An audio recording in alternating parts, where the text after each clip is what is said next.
ଭଗବତ ଗୀତାରେ ବର୍ଣ୍ଣିତ କଥାରେ ଅଛି ସୁଦାମା ଭଗବାନ ଶ୍ରୀକୃଷ୍ଣଙ୍କ ବାଲ୍ୟ ବନ୍ଧୁ ଥିଲେ। ସେ ଦୁହେଁ ଋଷି ସଦୀପନୀଙ୍କ ଆଶ୍ରମରେ ଶିକ୍ଷା ଗ୍ରହଣ ସମୟରେ ପରସ୍ପର ପରିଚିତ ହୋଇଥିଲେ। ସେ ଜଣେ ଦରିଦ୍ର ବ୍ରାହ୍ମଣ ଭକ୍ତ ଥିଲେ। ତାଙ୍କର ଭଗବାନ କୃଷ୍ଣଙ୍କୁ ଭେଟିବାକୁ ଦ୍ୱାରିକା ଯାଇଥିବା ବିଷୟରେ ଭଗବତ ଗୀତାରେ ବିସ୍ତୃତ ଭାବରେ ବର୍ଣ୍ଣନା ହୋଇଛି। ସୁଦାମା ଜଣେ ଦରିଦ୍ର ବ୍ରାହ୍ମଣ ପରିବାର ଘରେ ଜନ୍ମଗ୍ରହଣ କରିଥିଲେ।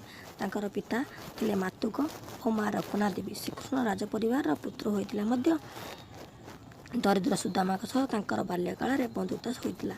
ସମୟକ୍ରମେ ଶ୍ରୀକୃଷ୍ଣ ଦ୍ୱାରକାର ରାଜାଧିରାଜ ହେଲେ ଓ ସୁଦାମା ତାଙ୍କର ସେହି ଛୋଟ ଗାଁର ସାଧାରଣ ଭାବେ ହୋଇ ରହିଗଲେ।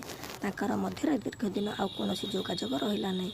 ଏଣେ ସୁଦାମା ଦରିଦ୍ର ହୋଇଯିବାରୁ ପରିବାର ପୋଷଣ ମଧ୍ୟ କଷ୍ଟ ହୋଇଗଲା। ତାଙ୍କ ପତ୍ନୀ ସୁଶୀଲା ଓ ତାଙ୍କୁ ସେ ଶ୍ରୀକୃଷ୍ଣଙ୍କୁ ବନ୍ଧୁ ହୋଇଥିବା କଥା ସ୍ମରଣ କରାଇ ତାକୁ ଭେଟିବାକୁ ଯିବାକୁ କହିଥିଲେ। ଆତ୍ମସମ୍ମାନୀ ସୁଦାମା କାହାରି ସାହାଯ୍ୟ ମାଗିବାକୁ ଅନୁଚ୍ଛୁକ ଥିଲେ ମଧ୍ୟ ତାଙ୍କ ପତ୍ନୀ କଥାରେ ବାଧ୍ୟ ହୋଇ ଶ୍ରୀକୃଷ୍ଣ ଭେଟିବାକୁ ବାହାରିଥିଲେ। ଖାଲି ହାତରେ ବନ୍ଧୁ ଘରକୁ ନ ଯିବାର ପରମ୍ପରା ହେତୁ ପତ୍ନୀ ସୁଶୀଳା ଶ୍ରୀକୃଷ୍ଣଙ୍କ ପାଇଁ କିଛି ଖୁଦ ଚାଉଳ ଭଜା ଦେଲେ ଶ୍ରୀକୃଷ୍ଣଙ୍କୁ ଦେବାକୁ। ସେ ରାଜମହଲରେ ପହଞ୍ଚିଲା ବେଳେ ଶ୍ରୀକୃଷ୍ଣ ତାଙ୍କୁ ଖୁବ୍ ଆଦର ଓ ସମ୍ମାନର ସହ ଡାକି ନେଇ ତାଙ୍କ ପାଦରେ ପାଣି ଦେଇ ଧୋଇଦେଲେ।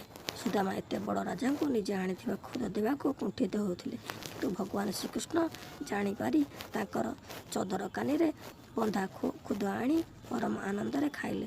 ତାପରେ ଶ୍ରୀକୃଷ୍ଣଙ୍କ ପରମ ଆତିଥ୍ୟ ଲାଭ କଲା ପରେ ପରଦିନ ସୁଦାମା ବିଦାୟ ନେଇଥିଲେ। ସେ ତାଙ୍କ ଅବସ୍ଥା ବିଷୟରେ କିଛି କହିଲେନି କି କିଛି ମାଗିଲେନି। ଭଗବାନ ଶ୍ରୀକୃଷ୍ଣ କିନ୍ତୁ ସବୁ ଜାଣିପାରିଲେ ଓ ତାଙ୍କ ପତ୍ନୀ ରୁକ୍ମିଣୀଙ୍କୁ ସୁଦାମା କୁଡ଼ିଆ ଥିବା ଜାଗାରେ ଧନଧାନ୍ୟ ପୂର୍ଣ୍ଣ ମହଲ ତିଆରି କରାଇଦେଲେ। ସଙ୍ଗେ ସଙ୍ଗେ ଏତେ ସମ୍ପତ୍ତି ପାଇଁ ମଧ୍ୟ ସୁଦାମା ସରଳ ଜୀବନ ବିତେଇଲେ। କାହାଣୀର ସାର କଥା ହେଲା ଯେ ଭଗବାନ ପାଖରେ ଧନୀ ଦରିଦ୍ର ସାନ ବଡ଼ର ଭେଦଭାବ ନଥାଏ।